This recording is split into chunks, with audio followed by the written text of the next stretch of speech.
The family fortune. I did not scream when the lawyer read the revised will.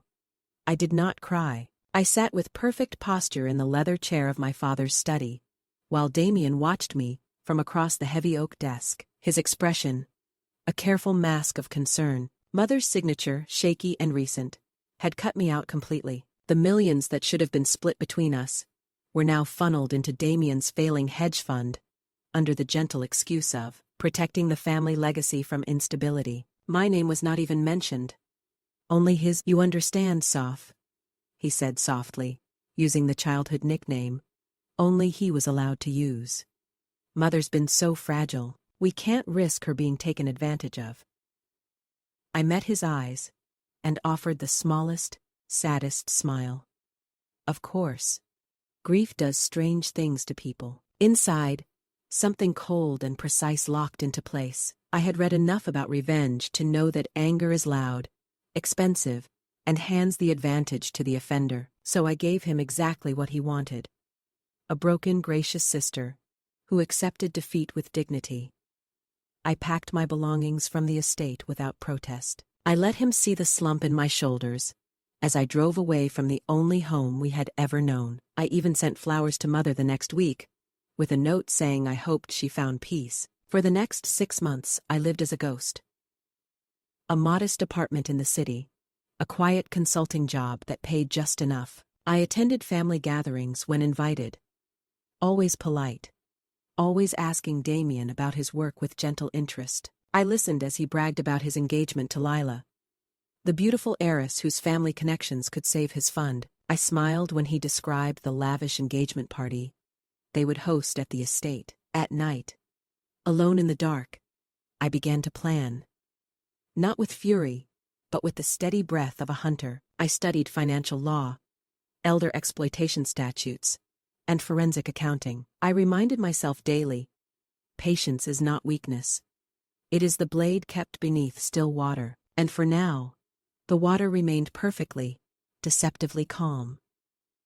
Damien believed he had won. He moved through the world with the confidence of a man who had stolen an empire and called it protection. He had no idea I was watching every move, counting every lie, and waiting for the exact moment his safety would become his undoing.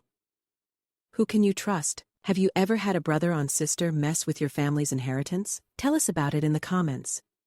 While the city slept, I became an architect of proof. I hired a discreet forensic accountant, who worked only in cash and asked no moral questions. Together, we rebuilt the paper trail Damien thought he had erased. We recovered deleted emails from Mother's old server backups. We traced every wire transfer from the estate accounts into Damien's hedge fund, complete with routing numbers and timestamps. We found the late-night recordings where Damien's voice, calm and soothing, convinced our grieving mother that I was too emotional to handle money, that I needed protecting from myself. I obtained sworn statements from the night nurse who had overheard Damien coaching Mother on what to tell the estate attorney. Hotel parking stubs showed his meetings with the lawyer the same week Father died. I quietly reactivated an old administrator code on the estate's security system and downloaded hours of footage showing Damien guiding Mother's hand across documents while she was medicated. Every piece of evidence was dated, cross-referenced, and stored in 3 separate encrypted locations with dead man switches. Nothing emotional. Nothing that could be dismissed as a jealous sister's rant. I built a dossier so clean, so elegant, that no court or board could ignore it. During daylight hours, I remained the graceful Sophia. I attended Damien's engagement brunch in soft pastels, laughed at his jokes, and congratulated Lila on her future as mistress of the family estate. When she gushed about redecorating the East Wing, I smiled warmly and said I was happy for them both. Only in the small hours, staring at glowing screens, did I allow myself the truth. "You took everything that was mine," I whispered to the empty room.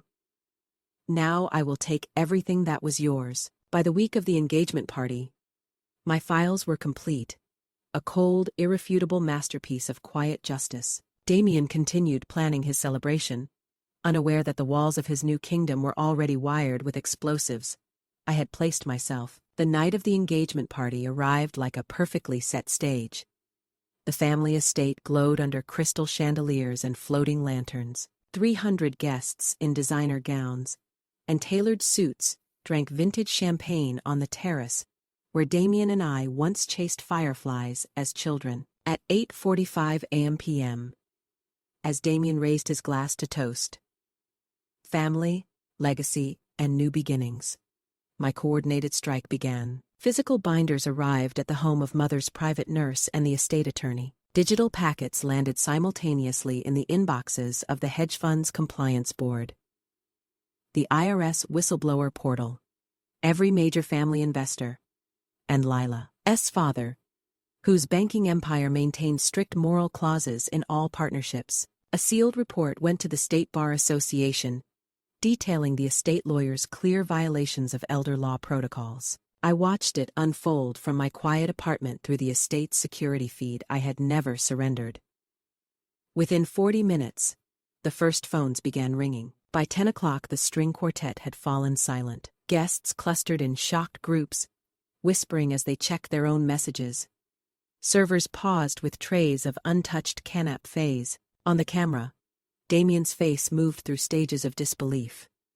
Then panic. Lila stood frozen beside him, her diamond ring suddenly looking very heavy. I saw him pull out his phone, scrolling frantically as call after call came in. No time for damage control. No clever story could outrun the volume and precision of what I had released. I sipped herbal tea, and felt nothing like triumph yet.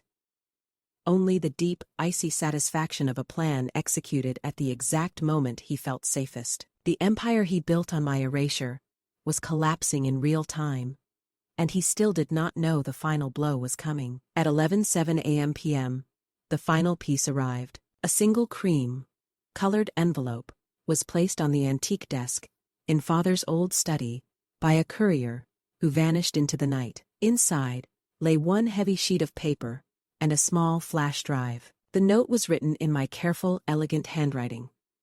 Dearest brother. You told Mother I was unstable. You told her the money needed protecting from me. You guided her hand while she was medicated and grieving. Every transfer, every coerced signature, every whispered lie is now public. This is not random misfortune, Damien. This is the precise consequence of what you did to me. Welcome to the ashes of the legacy you stole. Sophia *. The flash drive contained a 10-minute video. Mother's recorded doubts played first, followed by Damien's calm, manipulative voice. Financial trails glowed red across the screen. At the end, my own voice spoke clearly. You chose theft over blood. I chose memory over mercy. I remained on the hidden feed long enough to watch him open the envelope. I saw the exact moment recognition hit him. His shoulders dropping, his face draining of color as he sank into Father's old chair. He plugged in the drive with shaking fingers and pressed play. I watched him realize that his downfall was not bad luck. It was justice wearing his own fingerprints. He finally understood. The empire was gone because of the exact betrayal he had chosen. No gaslighting could save him now. No victim narrative remained. Only truth, delivered at last. 6 months later, I walked back through the front doors of the family estate as its rightful owner. The banks had acted quickly once the evidence became undeniable. Damien's hedge fund collapsed under investigations. His engagement to Lila ended the same night as the party. Mother, finally free of the sedatives he had encouraged, rewrote the will with clear eyes and steady hands. I kept the house but made it mine. Sunlight now poured through windows that had been kept dim with grief. I filled the rooms with fresh flowers and quiet laughter. The East Wing, once promised to Lila, became my library and studio. I sit on the terrace most evenings with a glass of wine, looking out at the garden where Damien and I once played as children. Sometimes I hear he is working a modest compliance job in the city, thinner and quieter, avoiding old social circles. He has never approached me. I do not gloat. I do not need to. Last month, I hosted a small dinner for friends who had stood by me. Candles burned low as stories and laughter filled the halls again. In that warm light, I raised my glass silently to the woman I had become. Someone who could not be erased. Someone who rebuilt with patience and grace. I took back what was mine. More importantly, I became someone who could never again be taken from. The empire Damien, built on betrayal, turned to ash. But from those ashes, I grew something beautiful and enduring. Roses, after all, bloom best in soil that has been disturbed.